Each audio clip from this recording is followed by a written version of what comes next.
Hello, আসসালামু আলাইকুম রহমতুল্লাহি ওবারাকাতু। মিজানুর রহমান আজহারি বলতেছি। কে বলতেছেন? আমি সালামের আর উত্তর দিতে পারবো না, কেননা আমি হিন্দু ধর্ম গ্রহণ করছি। মোদির সাথে আছি তো, এই জন্য আর কি। এখন কথা সেটা না, ফোন করলাম কিছু কথা বলবো আপনাকে।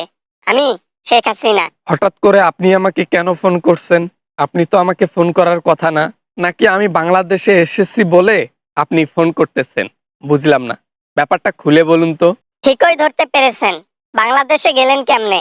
এতদিন তো বাংলাদেশে আসেন নাই, সাহস তো মনের মধ্যে ছিল না গ্রেপ্তার করব বলে। এখন আমার ক্ষমতা শেষ, চুপ করে বাংলাদেশে ঢুকে পড়লেন, তাই না? মৃত্যুকে তো ভয় পাই না, তবে একবার জেলের মধ্যে গেলে ভালো কাজগুলো আর করতে পারবো না। আমার দ্বারা যদি কয়েকটা মানুষ ভালো হয়, তাহলে আমি জেলের মধ্যে ঢুকবো কেন? ওর চাইতে ভালো অন্য দেশে থেকে অন্যের ভালো করি। বাংলাদেশে ঢোকা মাত্রই কিন্তু মাহফিল শুরু হয়ে গেছে। এটা কিন্তু ঠিক না। আমার দেশে কিন্তু এইভাবে আমি ইসলাম ছড়াতে চাই নাই। সব বক্তাদেরকে আমি সিস্টেমে সিস্টেমে ধরেছিলাম, আবার বুঝি ওয়াজ মাহফিল এগুলা শুরু হয়ে যায়। শেষটা ভালো যার, সব ভালো তার। একটা কথা মনে রাখবেন, জালিম সরকার কখনো, স্বৈরাচার সরকার কখনো চিরস্থায়ী টেকে না।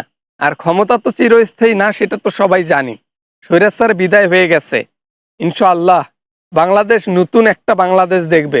আপনি আর মাহফিল করবেন না, আমি বলে দিলাম। মাহফিলে অনেক কথাবার্তা বলেন আমাদের বিরুদ্ধে, এগুলা না বলার জন্যই তো আপনাদেরকে গ্রেফতার করতাম, ওয়ারেন্ট বের করতাম। এখন মাহফিল করা বন্ধ করেন। এটা বাংলাদেশে এসে আমার সামনে থেকে বলেন, আসিয়া আমার সামনে থেকে বলেন যদি সাহস থাকে। একটু আগে বললেন না আমার সাহস নাই? যদি এখন আপনার সাহস থাকে বাংলাদেশে আসেন, আমাদের দেশে আসেন, এসে এই কথা বলেন।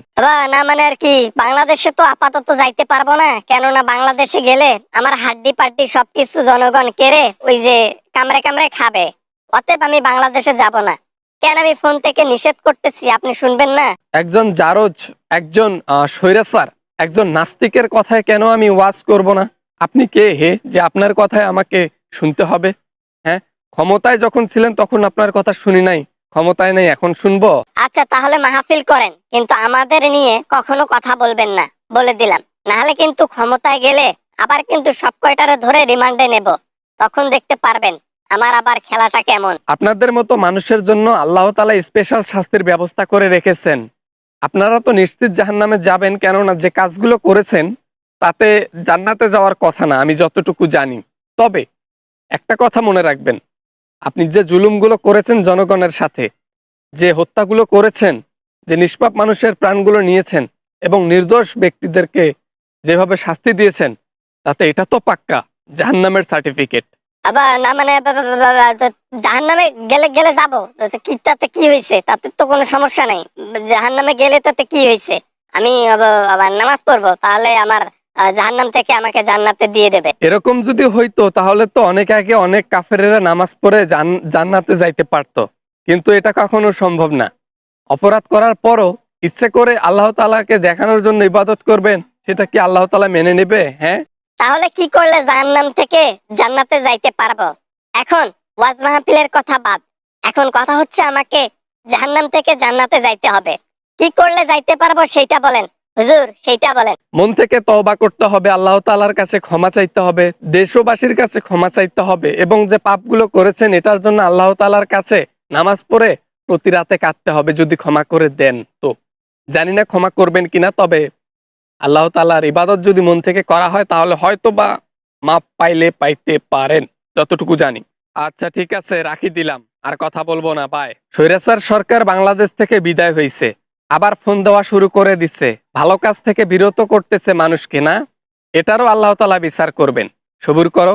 আল্লাহ তাআলা ছাড় দেন, ছেড়ে কিন্তু দেন না। ভাই আপনাদের জন্য অনেক কষ্ট করে ভিডিওগুলো বানাই, আপনারা ভিডিও দেখেন কিন্তু সাবস্ক্রাইব করেন না, লাইক করেন না, শেয়ার কম করেন। ভিডিও দেখেন মানে ফুললি ভিডিওগুলো দেখেন, পছন্দ করেন বাট লাইক করেন না, এটা কিন্তু ঠিক না। তাই ভিডিও ভালো লাগলে অবশ্যই লাইকটা করে যাবেন, শেয়ার করবেন যেন আপনাদের বন্ধুরা দেখতে পারে। বিনোদনটা আপনি একাই নেবেন কেন, সবাইয়ের সাথে বাটুন, সমস্যা কোথায়?